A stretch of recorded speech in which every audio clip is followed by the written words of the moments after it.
You know, when I think back to college, probably my favorite year was my sophomore year. And I feel like I have to clarify, as a business major, that was also my second year of college. For some of y'all, sophomore year may have been a few years. It was my second year. And in that summer before my second year of college, there were 4 of us that were baseball guys, and we were all business majors, and we were all going to room together. Freshman year to live in the dorm, but now that we were sophomores, we were able to move into the on-campus apartments there at Kentucky. A few weeks before school started, one of the guys said he wasn't going to be able to live with us, and so the university had the opportunity to put someone else in our apartment. In this world of baseball and business majors, they chose to put a senior engineering student in our apartment. Now, I'd never met a senior engineering student. I didn't know what to expect. And when I got word of it, I thought, oh my goodness, is it going to be contagious? Is it dangerous? You know, what's it going to be like? And to be honest with you, he moved in, and he was always different than us. He was always other. He was always on the outside looking in our apartment. In fact, he was my roommate. It was a 2-bedroom apartment. He was my roommate. And honestly, I don't really remember any conversation I had with him. I know we had them, but I don't remember many. What I remember are pictures of scenes, or I remember events that took place. I remember the day he moved in. We had 3 business majors thought, what are we going to do with all this campus furniture they've given us? We had scooted it all in the corner in our living room, and we had taken masking tape and put a half-court basketball court. We had taped it on the ground, bought a Nerf goal, and we thought, we're going to play full-contact Nerf basketball. And he came in during one of our games, and I remember him not understanding what we were doing. You know, I remember his closet. If you saw me in college and you wanted to know what I had worn yesterday, you would just look at me because I was probably still wearing what I'd worn the day before. But if you looked at his closet, you could see right there at the middle was the shirt he wore yesterday, and an inch apart from that was the shirt he wore the day before, and an inch from that was the shirt he wore the day before that, however many shirts he had. He hung them in his closet. Amazing. I remember his desk. He had a discipline. He would sit for 8 hours a day at his desk. Even if he didn't have anything to study, he disciplined himself to sit at his desk. I used my desk to stack the clothes that I'd worn last week. That's all I used my desk for. But he would sit at it every day. I remember his dishes, his plates. He provided most of the stuff we had in the apartment. I remember coming back from Christmas, and my other roommate was a big catcher from Georgia, and he said, hey, look what we got. We got real plates. And he held up these plates, and he said, they're made out of Coriel. And to this day, I don't even know what Coriel is, but he said, they're Coriel. They don't break. And he said, watch this. And he took these 2 plates, and he threw them down, and they shattered everywhere. Everywhere. So we never got to eat off his plates.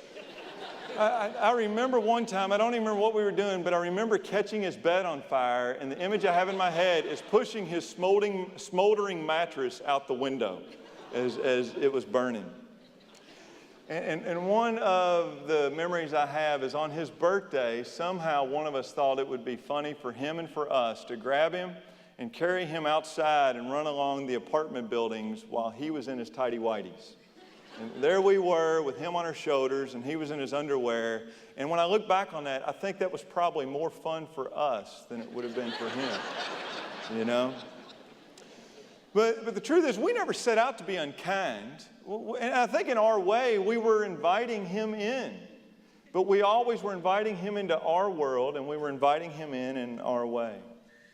And looking back, he never fit. He was always an outsider, and he was gone by March. I never invited this guy into our lives. You know, the dictionary defines an insider as a person who belongs to a particular group. It's a person that belongs to a group that has limited access, and that group gives them power, it gives them friendship, or it gives them other benefits. And everyone that's not in the group is on the outside. I think a lot of times we're unaware when we're in the in-group and we're excluding others. But each of us knows what it feels like, whether it's a clique or whether it's the good old boys network, or whether it's picking teams on the playground or whether it's roommate situations. We've all been on the outside looking in, and nobody enjoys that position. And one thing I found both in my roommate experience and also in life is that someone on the outside cannot force themselves into the in-group. They have to be invited in, don't they? Someone on the inside has to make a way, an opportunity for them to come in. It's what we never did for my roommate, my engineering roommate. In Luke 14, the passage that Calvin read for us today, Jesus is eating with a group of insiders. He's eating with a group of Pharisees, and he's confronted with an outsider. And we're going to see what Jesus does, and more importantly, we're going to see what Jesus says in this context. Turn with me, if you will, to what Calvin read there in Luke 14. As you're finding your place, let me tell you a little bit about this section in Luke where we find this story. Luke chapter 9 to 18 is a unique section to Luke. It's not in any other gospel. Those 9 chapters are not in any other gospel. In fact, in Luke 9, verse 51, it says, "And Jesus set his face to go to Jerusalem."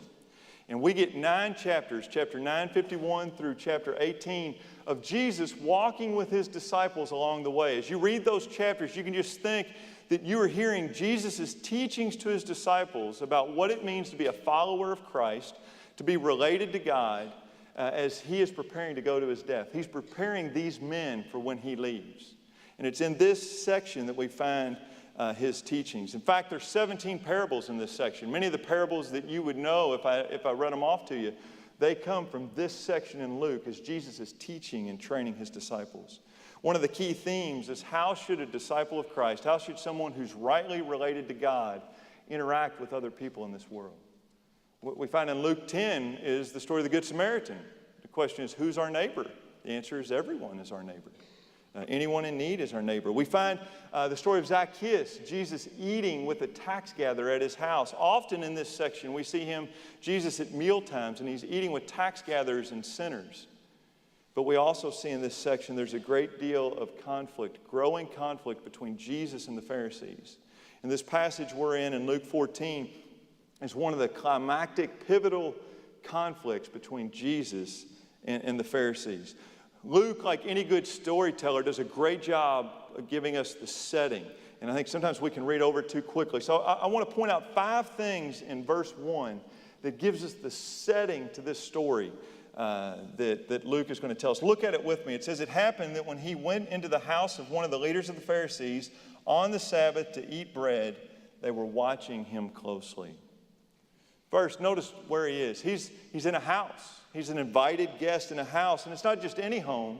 It's probably the most prestigious, most important home in that town. He's in the home of a Pharisee. And this is the 3rd time Jesus has been in the home of a Pharisee in the Gospel of Luke. And the first 2, if you'd been reading Luke up to this point, you would know those first 2 did not end well. Luke's telling us something about what to expect. But don't just notice where he is. Notice who he's with. It says that he's with a leader of the Pharisees, and at the end of the verse it says there are other guests there. There's they that are watching him. The Pharisees were religious leaders of Jesus' day. They were better than everyone else. They were self-righteous. They were powerful. And this man's not just a Pharisee. It says he's a leader of the Pharisees. He's powerful. He's wealthy. This is the socially elite. This is the Kentucky of their day. That's who we've got here.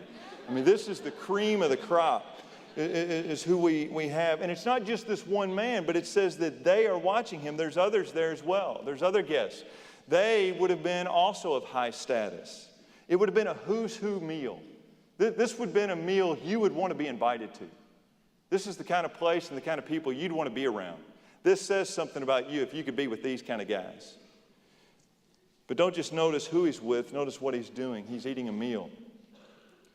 A meal like this wouldn't be a small family gathering. It wouldn't just be a couple people around a dining room table. This would have been a social event. To eat with somebody in that day said something about your identity, your acceptance of that person. And it would have been before the days of internet and TV. What they would have done, they would have put the tables in a U-shaped configuration, and the invited guests would recline, and they would eat, and they would talk. And then all the others in the village that weren't good enough to be at the table would line the walls. They would lean in the windows. They would listen. People would be there. They'd be watching. They'd be evaluating. It'd be like a red carpet event for us. People magazine would be taking pictures of this meal. This is the kind of stuff you're going to see on the high society page. This is big high society. And it would have very strict rules about who sat where, when you could eat, who could say something, and what could you say. We don't have meals like this very often in the States. I'll be honest with you, a meal for me, I get nervous if it's got 2 forks. If I've got to figure out which one's for the salad and which one's for the, all the other stuff, I get nervous with that. But I was at a meal like this one time in China walked in. I was speaking at a school there in China for a couple days, and they had a kickoff banquet at the beginning. And we walk in, and there's this big table. So I walk in, I'm talking with a guy, and I sit down. And they say, "Oh, no, you can't sit here. You sat in the wrong place." And they took me around, and the host of the party always in China sits facing the door. And the guest, the honored guest, who in that situation I always have to sit to his left. So I had to sit to his left, and we would have conversation. And I had to be served first, and I would have to sample my food first. And they gave me the best of what they served. And I thought, wow, this is going to be all right. I kind of like being the honored guest. Until I realized they were serving chicken soup as the appetizer. And you know what the best part of a chicken soup in China is? I guess as nobody knows, it's the chicken head, the boiled chicken head. And so there, they had me fish out with my chopsticks this boiled chicken head, beak, eyes, and the whole thing. And I thought, where do you even start nibbling on this thing, you know? And luckily, my chopstick work was so bad, I kept splashing myself, and they said, "Don't worry about it." And I didn't have to eat the chicken head. But it was a meal I can remember. I was worried about everything I did, everything I say. That's this kind of meal. Everybody's watching. And everything you do says something about who you are and your status and your reputation, your importance in the community. Notice when it is. It's on the Sabbath. Again, if you'd been reading the book of Luke straight through, you would see this is the 6th time Jesus enters into a conversation with the Pharisees on the Sabbath. And again, the first 5 didn't go well. In Isaiah 58, Isaiah writes that the Sabbath was given by God that we might enjoy and delight in God, that we would slow down our daily activities so that we might simply delight in our God. That's the purpose of Sabbath. But these Pharisees had put so many rules, so much burden on people that it didn't become a delight in spending time with God anymore. It was do this, don't do that. And Jesus regularly takes issue with that.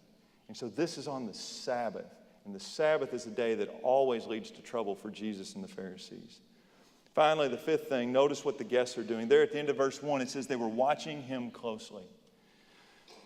Now, if we're not careful, we could read that word that maybe they were showing him respect. They wanted to see everything Jesus did, you know. Maybe they had the bracelets. What would Jesus do, you know? They had the WWJD there, and they were wanting to see what he did. But that's not the word here. The word is not watching closely out of respect. The word is lurking, like a hunter lurks and is in wait, is in hiding for his prey. These men were hunting. These men were looking for an opportunity to attack, to pounce on Jesus, to find an opening and to discredit him in front of everybody who's watching. But they also do something else in verse 2. Look what it says. And it says, and there, in the Greek, it actually says, behold, in front of him was a man suffering of dropsy. Out of nowhere, this man appears who's suffering with dropsy. Now, dropsy is not a disease, it's more a symptom. It's swelling. It's the body is not able to handle the fluids that it has taken in. And it usually is a symptom associated with heart failure, kidney disease, and you're not able to process that fluid. But a person who suffers with dropsy suffers from insatiable thirst. And so a person with dropsy often carries out self-detrimental behavior. They crave and desire the very thing that is killing them. They want more fluid, but their body can't handle any more fluid. And that's the man they bring in here. And they don't bring him in because they respect this man. He's unclean. He's diseased. He's a trap. He's a pawn. And they're looking to see, what will Jesus do? Can we catch him being compassionate to this man on this day in this place? Do you see how Luke's painted the picture? It's really a masterpiece. Every word, all 5 elements in verse 1 are dripping with tension, with suspense. And everything in verse 1 says, Jesus, don't you dare mess with the guy in verse 2. Don't you dare touch that guy. Don't reach out to that guy. Because if you heal him, you're picking a fight with everybody that's at the table. Do you feel that tension that's in that room? But there's an irony that Luke paints into the story. Because dropsy in Jesus' day, the struggling with swelling of fluids, wanting fluids while fluids are the very things that are killing you, was an analogy in Jesus' day for those who were money hungry and seeking reputation. In fact, there was a saying in Jesus' day that compared dropsy to greed. This is what it said. It says, just as a man with dropsy, though filled with fluid, craves more drink, so also a money lover, though loaded with money, craves more money. and both these men do it to their own demise. So here stands Jesus at the end of verse 2. A tense suspense moment where he is surrounded by his enemies, where everything in social decorum says, don't you dare do this. But there's a man there. And he is compassionate. God over and over, Christ over and over is called compassionate. And he's going to reach out. But the very disease this man struggles with physically represents the exact disease these men struggle with spiritually in their own hearts. It's a masterful story, I think. And we're going to see in the remaining verses 3 to 24, Jesus is going to respond in two ways. First, we see what he does, and then we are told what he says. The emphasis of the passage is on what he says. Look, what he does is covered in verses 3 to 6. It says in verse 3, and Jesus answered. First thought is, answered who? Nobody's spoken. Well, who's he answering? And I think Luke wrote it that way because Luke is suggesting that these Pharisees spoke by bringing this man with dropsy in. That's their first, they're lobbing that grenade in Jesus' lap and saying, what are you going to do with that? And Jesus answers back. And look what he does. He questions them. And then in verse 4, it says he heals the man and he sent him away. Jesus' concern on this day is for the man, but it's not the purpose of this teaching just to heal the man. He's wanting to teach these men sitting around the table who also suffer from a disease. And he's going to talk to them, and that's what we want to look at. He is going to, in verses 7 to 11, he's going to tell a parable to those who've come to the party. In verses 12 to 14, he's going to tell a parable to the host of the party. And then in 15 to 24, he's going to tell a parable to everyone that is in the room. So in verse 7 to 11, look at what he says, his first teaching, his first parable that he uses a banquet. And he speaks to these guys about how they should be an invited guest. He had watched them come in and fight over their positions, and he says you shouldn't do that because you can be shamed.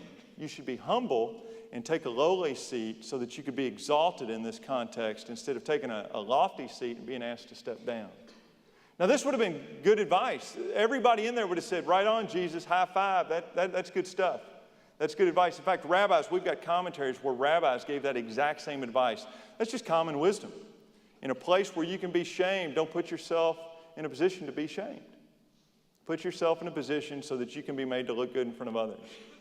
But in verse 12, he tells a second parable, and this is where we want to camp for a little bit today.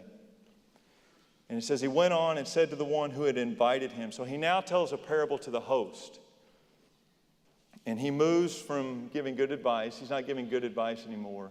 What he does is he gives a condemning rebuke. Look what he says in verse 12. He says, he went on and told the host, when you give a luncheon or a dinner, do not invite your friends, your brothers, your relatives, or rich neighbors. Otherwise, they will invite you in return, and that will be your repayment. Their blood would have boiled when they heard these words. The hair on the back of their necks would have stood up and said, what do you mean don't invite my friends? Don't invite my family? Don't invite the rich? You see, in that day, who you invited and who was willing to come under your roof said everything about who you were in that society. Don't invite the rich? You're asking me to not take a place of social importance in my society. That's totally upside down thinking. They would have thought Jesus has lost his mind. This is crazy talk. There's no way he means that. But he goes on in verse 13. He says, instead, when you give a reception, invite the poor, the crippled, the lame, the blind. You invite those who cannot repay. You invite those who have tremendous needs. You invite those that when people see you invite those, they'll say, what are you doing? You're shaming yourself by having these people in your house. But Jesus says, don't invite those who can repay. Don't invite those who are important. Don't invite those who can give you a good reputation. You care about the outcast. You care about the outsider. I think the idea is don't seek honor for yourself. Don't use people to build your reputation. You give honor to others. And he says in verse 14, if you do this, God will see it, and you will be repaid at the resurrection of the righteous.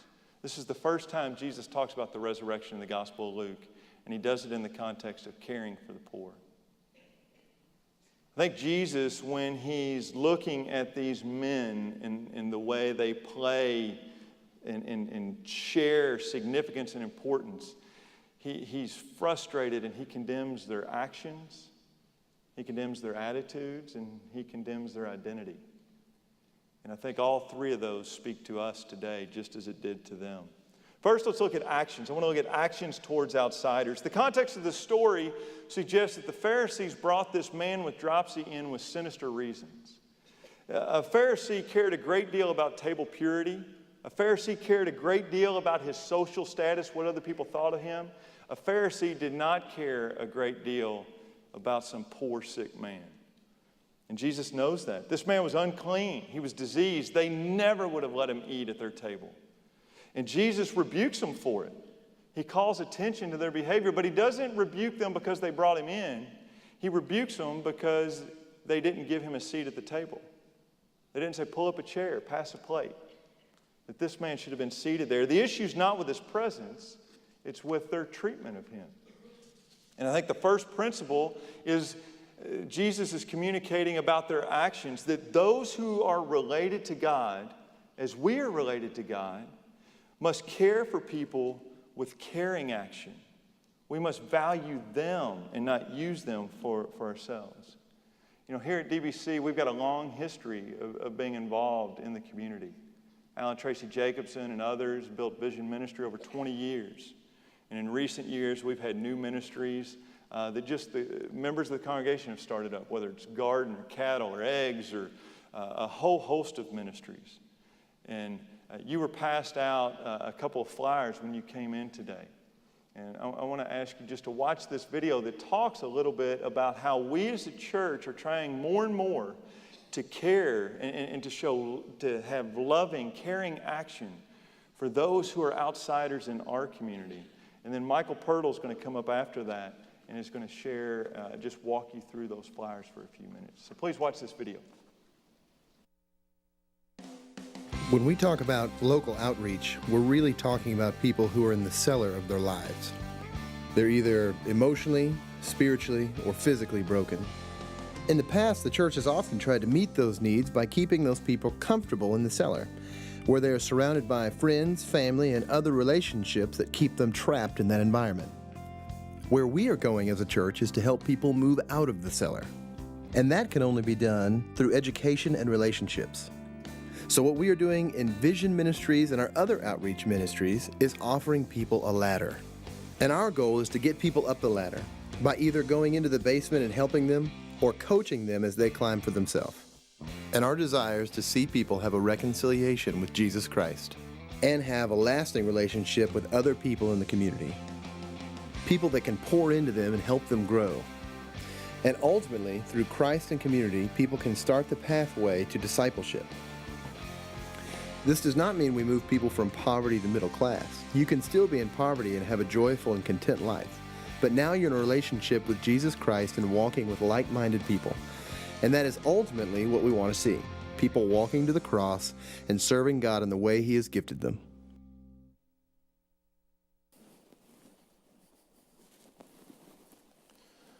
Well, thank you. You saw in the video, we believe very strongly that life change happens best within the context of relationships. That's probably the case for many of you sitting out there. I know it is for me. But if you would, you should have gotten a handout when you walked in. I just want to take a few minutes here to kind of explain this, explain a few things. And I want to draw your attention really to the first two columns on this handout. And what we want to do with that is identify things that you would be doing. So that under the things I'd be doing, this is just a short explanation. Here's what you would be asked to do. And then the second column, these are skills or gifts that we're looking for. We feel these were the gifts that if you have them, this would make you successful in this role. So let's walk through one together. On the blue side of your sheet, under relating there at the bottom, the very last row. Take a look at that one with me. It says, I can eat in fellowship with those attending Mercy Heart. Mercy Heart is a ministry that we have here in our church that ministers to the families of the incarcerated. So what you would be doing, you'd be sitting and eating and talking. What skills or gifts that we're looking for? It's pretty inclusive. I like to eat and I like to talk. I got in trouble in the first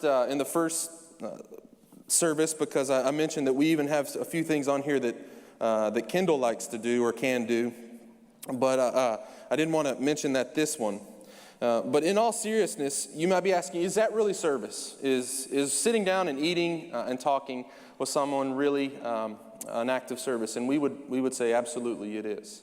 You guys have resources available that people around those tables need, whether it's spiritual resources. You have a relationship with Jesus Christ that they desperately need. You have just life experience that they need to hear about. So what we hope to do is develop relationships. Maybe you're not ready to jump into some of those relational opportunities, and that's okay. You just want to get your feet wet by serving. We've got a list of things there. What that does is that allows others then to focus on building that relationship with people. You'll also notice on here that some of these have a darker shade. Really, the darker shade represents an increased level of commitment. For instance, all the teaching options here, most of them are in the darker orange. And what that means is if you don't show up, it doesn't get done. So some of these, there's a little bit more expected than others. Regarding teaching, we've got over 70 opportunities for you to teach, whether it's in a nursing home or to a group of inmates. Some are a little bit more formal. Others are a little bit more laid-back opportunities. But we have tons of opportunities. We've got 20 opportunities listed for families to serve together. One of those is going out once a month to an apartment complex here in town and putting on a program for the residents that are at that complex. And our hope and desire for that is for us to be able to build relationships with them. Oftentimes when they come into Vision, they're already in a crisis mode, but we want to go and meet them on their turf, on their ground. And that's what we hope to do with some of the apartment ministries that we have. So if you're a family, that would be a wonderful opportunity for you to take your kids with you. But if you're still not sold, listen to this, especially those of you that are parents. The single biggest sticky factor for faith taking root in children is the experience of serving alongside their parents. It may be baking cookies for a neighbor, a spring break mission trip with the family, or canvassing your neighborhood and picking up trash. What you choose to do isn't important. Who you do it with is. Why? Because serving gets you out of the comfort zone, and it can be quite humbling. Getting your hands dirty removes the layers of pretension and pride so many spectator Christians have. So if that sheet is a little overwhelming for you, we also have provided another handout that's just 10 simple, easy ways for you to serve your community. These are what we call on-ramps for you to get involved here in local outreach. Now, if all 3,000 of you, or between this service and the morning service, if all of you decided to come and volunteer Monday morning at Vision Ministries, we wouldn't have opportunities for everybody. And we recognize that. Some of you, this isn't doable. This isn't possible. There's not anything that fits your schedule because of work or kids or whatnot. But what we want to encourage you with is to seek out those that aren't like you. Develop a relationship with them. Love them. If you're not sure how this might work, my phone number is all over this thing. Feel free to give us a call and just ask. We've had a lot of folks call and say, I met this homeless person the other day. What should I do? We see a lot of homeless people at Vision, and so we have a little bit of experience with that. But at Vision, we host a monthly informational meeting where we discuss some causes, some of the challenges, and some potential solutions for working with those in poverty. Our next meeting is going to be this Saturday. For some of you, that might be a good first step. If you're interested in coming, let us know. That way we can plan ahead. But we want to resource you to go out and be a blessing in your community, wherever that may be. Having said all that, if you have any questions, the contact information is on the right-hand side. Feel free to hound us. We intentionally left some information off because we wanted the opportunity to sit down and talk with you about what we do and how you can be involved. We wanted the opportunity to share stories of ways that we have seen relationships impact the lives of the folks that we're ministering to, but also in our lives as well. Thank you. Thanks, Michael. I think he also may have forgotten to mention that there's tables all around the back that if there's something on the sheet that you have interest in, you want more questions, or you've got questions you'd like to have answered today, there's people out in the foyer after the service that you could talk with. I think we could probably stop here and say, wow, good pep rally, good review of some of the ministry we're doing here as a church. But I think if we stopped here, I think a couple things would happen. I think we'd run a couple of risks with our own heart, and we'd miss a couple of the applications out of this passage. One of the risks I think we would run for some of us, you'd hear, wow, Denton Bible is doing a lot in outreach, and I think we are doing some really good ministry. But you may say, collectively, we're doing a lot, so I personally don't have to be doing anything. My challenge to you, I think, would simply be that outreach, that ministry is not something we can outsource. It's not something that people specialize in. It's not a department in our church. One of the dangers of having vision in a benevolence area is those are the guys that do that. But the truth is, Scripture says we all have a responsibility. Each of us has an obligation to minister to those in need, to outsiders in our community. Secondly, I think one of the dangers if we stopped here is some people feel guilty. I'm doing some things, but I feel guilty. I'm not doing more. I can't add another block of time to my schedule, and I don't want you to feel guilty. I think our challenge would be do ministry right where God already has you in the circumstances and the events that you are already in. And then finally, I think I would say do ministry. If we were to stop here and see ministry simply as something we do, not as something we are, it's something we schedule, we would see it just as a one-way flow that we do and others receive. But I think one of the great applications of this passage is there is tremendous benefit for us as well, that the benefit flows both ways. Through relationship, as Michael was just even talking about. And that's really, I think, the second application to this passage deals not just with our actions, that we should have caring actions, but also with our attitudes, that we should have attitudes of relationship, of community, of inclusion. Look what he says back in verse 12. He says, when you give a luncheon, I think it's interesting that he says that. He's not saying when you go out and do ministry, he's saying invite these people into your homes. Really, the context isn't ministry at all in this passage. It's hospitality. There's a closeness and involvement that's associated with ministry. And oftentimes, I think we forget that when we schedule it on a calendar. I do ministry on Tuesday nights by going to such and such place. It's relationship. And when we minister from a distance, I think our ministry is weakened or lessened in two ways. First, I think it lessens my commitment, my burden that I feel. Listen to a quote from John Wesley. This is penetrating to me. He said, one great reason why the rich in general have so little sympathy for the poor is because they so seldom see them or visit them. Isn't that true? Many of us distance ourselves from the very people that God could be calling us to minister to.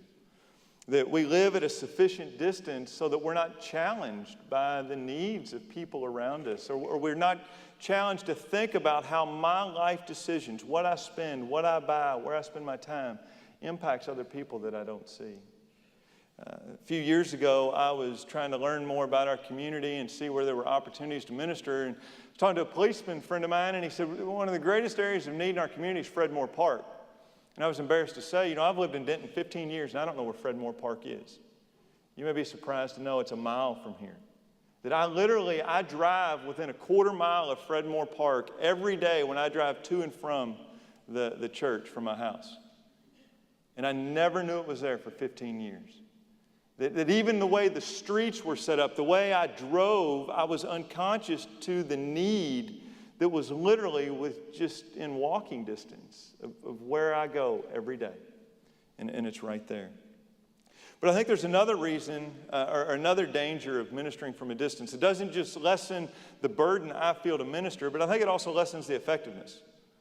If I was to have a conversation with you later today, if I see you at Kroger, well, you won't see me at Kroger. If I was to see you at a restaurant, I go to restaurants. If I was to see you at a restaurant, and I walked up and you never met me before, and I said, hey, let me tell you about my wife and my relationship. Let me share some of the problems I'm having.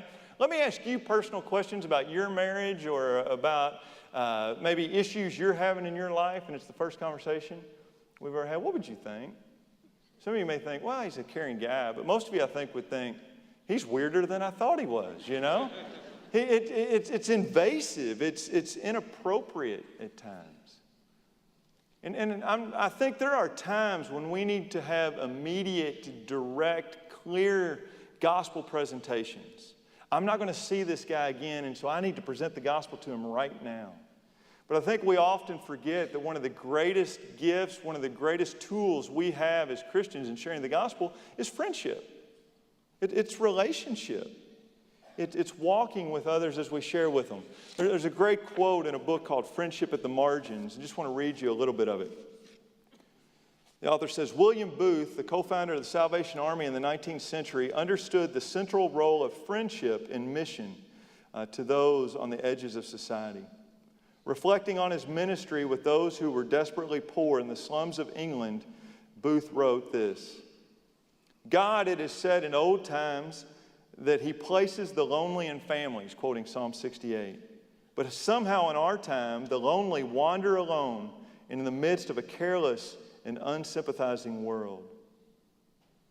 To say there is no one who cares for my soul, there is no creature who loves me, and if I die, no one would even pity me, must surely be one of the bitterest cries that can burst from a human heart. Therefore, one of the secrets of the success at the Salvation Army is we have learned that the friendless of the world can find friends here. And the author goes on, I think he says well, he says, Booth recognizes that people need friends in their journey to physical and spiritual wholeness. Ministry and mission at a distance cannot mend broken hearts and spirits. He understood that if mission isn't connected to discipleship within community, most of the effort will go nowhere, which I think is what we see in a lot of our outreach. That's why we're doing these very things with Vision Ministry, trying to become much more relational, much more involved in walking with people's lives. My question to you, my question to myself is, are we walking with people in need the way we should? Who do you have in your life right now that is poor, that is sick, that is needy? And not just financially poor, but is in need of help. Who at your work, who in your family, who on your street? Who is it that God's calling you to minister to right where you are? And how can you have a ministry there? You know, I was talking with Michael this week, and he said he loves his position because he loves being able to help people in need. But he said nothing delights him more than to have a Denton Bible member walk in with a friend, a family member, a neighbor, and to be able for Michael to come and to give physical things, furniture, clothing, food, to this Denton Bible member who's with this neighbor in need, knowing that he's giving tangible resources into an already established relationship where the gospel is being lived out. He said there's much greater success in that. And I think in Luke 14, Jesus is calling these men not just to go out in ministry, but to enter into relationship with people. I think there's one final area Jesus addresses as well, and that's the area of identity. A Pharisee took great pride in his identity. Each morning, a Pharisee was taught to wake up and say this prayer: "Thank you, God, for not making me a Gentile, an uneducated man, or a woman." Those were all outsiders to the Pharisees. They didn't want to be them. And Jesus, his instructions in these passages are turning the social norms upside down. He's trying to turn these men inside out. He's taking outsiders and making them insiders. And these guys didn't like it. He challenges all they think they know is true. And I think the same is true for us. You know, it's interesting to me that this just isn't an idea in Luke 14. I think the idea of Jewish men thinking of themselves as spiritual insiders is something that's throughout the New Testament. The feeding of the 4,000, Jesus just days before had fed the 5,000. And he had done a miracle to feed 5,000 people. A few days later, he's teaching 4,000, and he turns to the disciples this time and he says, "You feed them." And the response is, "What? You know? What am I? They were a business major. They could have lived in my apartment. What? What do you want me to do?" And he says, "You feed them." And I remember thinking about that and thinking, had they forgotten the 5,000? Had they forgotten what he had done? But when you look at the passage, the 5,000 were Jews. The 4,000 were Gentiles. And I think their question was, would God use his power on Gentiles? Really? John Mark, many people think John Mark left the second missionary journey of Paul, not because he was tired, not because he was afraid, but because he didn't want to go to Gentiles. He didn't like that. The issue of Gentiles being allowed in the church, outsiders being allowed in, becomes a major issue in the book of Acts. Galatians 2, it causes a fight between Peter and Paul. Galatians 3:28, Paul says, there, at the foot of the cross, there's no Jew nor Greek, male nor female, slave nor free. There's no insider or outsider here. At the cross, we're all equal. My favorite passage on this topic is Ephesians 2, where it says that God has made the two groups, Jew and Gentile, one by tearing down the dividing wall of separation, and has now granted both access to the Father through the death of the Son. That He's made us one. Paul says there's no room for insiders and outsiders. I think it's interesting, the New Testament isn't pushing for some mamsy-pamsy, socially, politically correct, everybody's afraid to say the wrong thing, surface unity. What it pushes for is true heart change. And it takes time, and it's hard, and it takes communication and intentionality, and it takes trust. But over and over, it's what the New Testament calls us to. When I was thinking about how are we doing as a church body here at Denton Bible, I think we try to do pretty well. We try to allow anyone to come in. We want everyone to come in. But I'm saying that as an insider, I'm on staff here. I'm on the inside. As I was preparing this sermon, I was reminded of a conversation I had with a buddy of mine. I had coached his son in baseball, and then we saw each other for a few seasons after that and had a relationship with him. I was able to talk about the gospel with him, and he had professed faith. And both his kids wanted to attend church here, and he had talked about wanting to come. But every time I'd invite him, there was always a reason. Well, I can't come this week. Can't come this week. Can't come this week. Finally, his wife told my wife, Carrie, said, he's not going to tell Mike, but he's not going to come because he feels that he wouldn't be comfortable there. They're an interracial couple.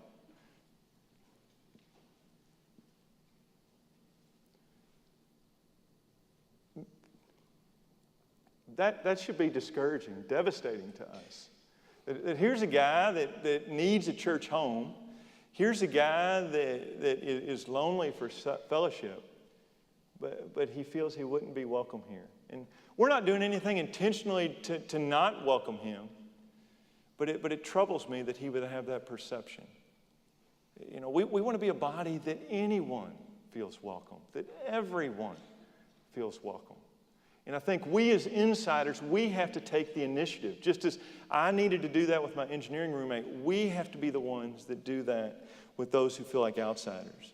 And that's certainly true with African Americans, with Latinos, but it's not just race. If we look around, most of us, myself included, we're middle class. Most of us are white. Most of us are middle-aged, few maybe a little older. So those who may feel like outsiders here might be the young. They might be the uneducated. They might be the unchurched. They might be the urban. They might be the artistic. And we have to take the initiative in that. And it requires effort and trust and time and communication. We've had two ministries to the college campuses here in Denton for quite a while now.